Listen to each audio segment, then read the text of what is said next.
Hello everyone, আজি my paper S1.9 Work and Education. Ikon paper 2022 hoy. Paper khona question answer bor most important hoy. Apnalokor examination or babe. Goteke apnaloke bhalore sabo. First question to ki diya ase. Kormo hikhat kormo ki? Answer to hol. Kormo hikhat kormo buli hei hokol karjo kuwa hoy. Jibor hikatiye nijor doinondin jibonot upojogi dokkota bikakhor babe কৰে okay এইবোৰ কাৰ্য হাতৰ কাম সমাজ সেৱা বা কাৰিগৰী কাম হ'ব পাৰে ওকে সো আনসাৰটো ইজি আছে নেক্সট কোৱেশ্চনটো কি দিয়া আছে ঘৰুৱা বাজেটৰ এটা সুবিধা লিখা ওকে আনসাৰটো হ'ল ঘৰুৱা বাজেটৰ এটা সুবিধা হ'ল যে ই আয় আৰু ব্যয়ৰ সমতা ৰক্ষা কৰি অযথা খৰচ ৰোধ কৰিব পাৰে ওকে ইজি হয় বুজিব পৰা গৈছে Next question number C ki diya ase yat monabihin din orthat backless day etu ki hoy so answer to hol monabihin din buli he dintuk kowa hoy jidina hokolo bidyalয়ত শিক্ষাৰ্থীয়ে বহি কিতাপ আদি আনিব নালাগে অৰ্থাৎ কিতাপ পত্ৰ হেবৰ আনিব নালাগে এই দিনত তেওঁলোকে বিভিন্ন হিষ্ট্ৰীশীল আৰু কাৰ্যশীল শিক্ষণ প্ৰক্ৰিয়াত অংশগ্ৰহণ কৰে ওকে সো অৰ্থাৎ আমি কি বুজা পালো মোনাবিহীন দিন মানে এটো এনেকুৱা ধৰণৰ এটা দিন হয় শিক্ষাৰ্থী সকলৰ বাবে যেটো দিনত হিয়তে বিদ্যালয়ত কিতাপ পত্ৰ ইত্যাদি আনিব নালাগে আৰু এনেকুৱা ধৰণৰ কাৰ্যকলাপত হিয়তে অংশগ্ৰহণ কৰে ওকে নাও ডি নম্বৰ কোৱেশ্চনত কি খুদিছে ইয়াত বৃত্তিমুখী শিক্ষাৰ এটা উদ্দেশ্য উল্লেখ কৰা আনসাৰটো হল বৃত্তিমুখী শিক্ষাৰ এটা উদ্দেশ্য হল যে শিক্ষাৰ্থীক কোনোবা এখন ব্যৱসায় বা কামত নিপুণ কৰি তোলাটো যাতে তেওঁলোকে আত্মনিৰ্ভৰশীল হ'ব পাৰে সো এইখিনি হল বৃত্তিমুখী শিক্ষাৰ এটা উদ্দেশ্য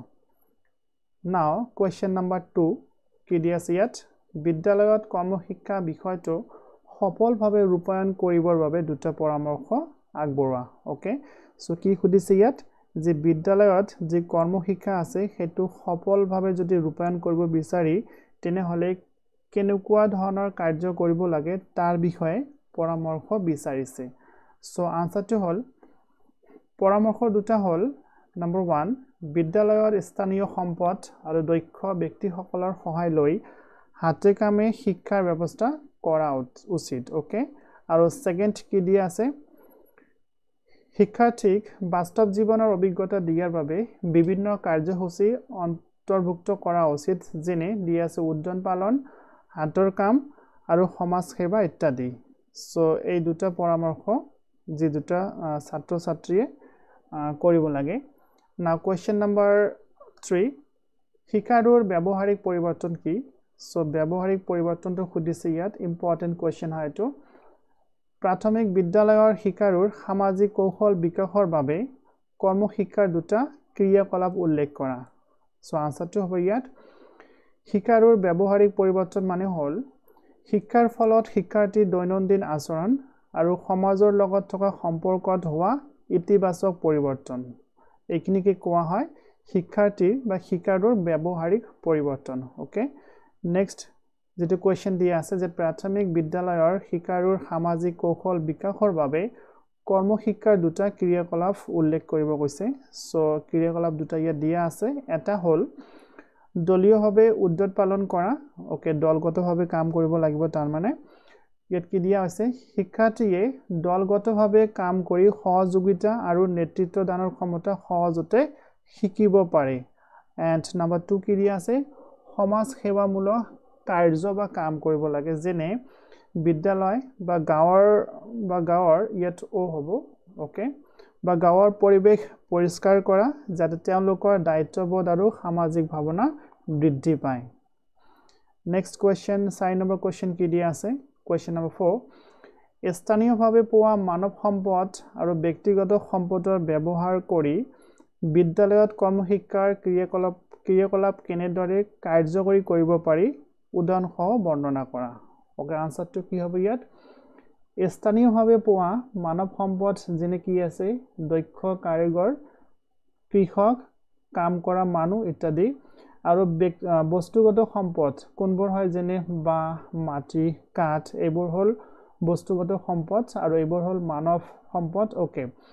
সো এইবোৰ ব্যৱহাৰ কৰি বিদ্যালয়ত কৰ্মশিক্ষাৰ বিভিন্ন কাৰ্যসূচী চলাব পাৰি উদাহৰণস্বৰূপে আমি এনেকৈ লিখিব পাৰি নম্বৰ 1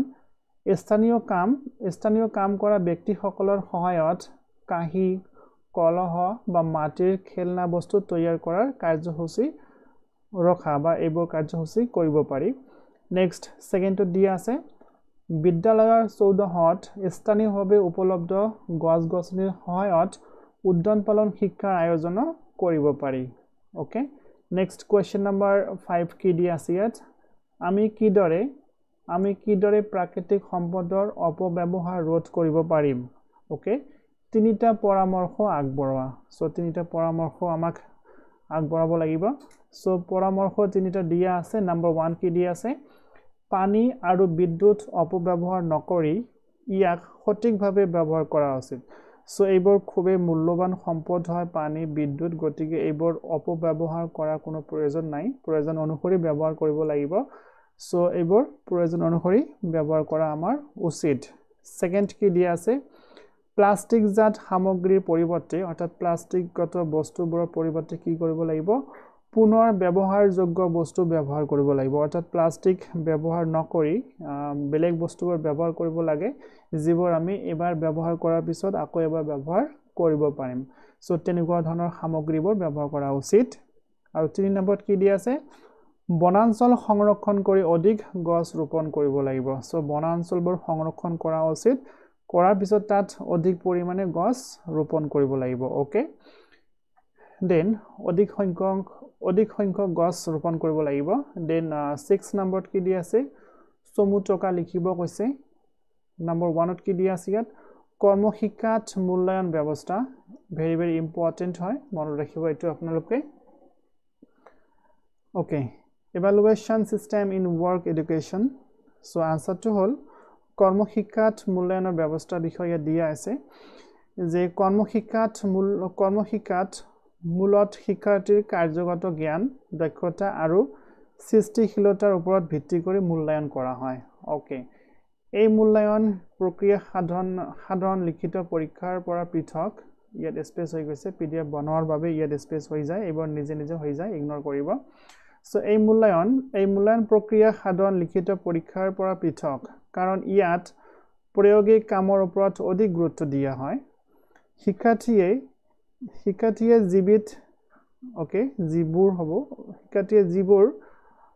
যিবোৰ কাম কৰে তাৰ গুণগত মান সঠিকতা আৰু ব্যৱহৃত কৌশল আদিৰ মূল্যায়ন কৰা হয়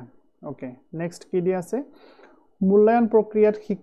শিক্ষকৰ অৱলোকন অতি গুৰুত্বপূৰ্ণ হয় ওকে সো কি কৈছে ইয়াত যে মূল্যায়ন প্ৰক্ৰিয়াত শিক্ষকৰ অৱলোকন যেটো আছে পৰ্যবেক্ষণ হেতু অতিকৈ গুৰুত্বপূৰ্ণ হয় কাৰণ শিক্ষকে শিক্ষাৰ্থীৰ কাম কৰাৰ ধৰণ মনোযোগ সময় ব্যৱস্থাপনা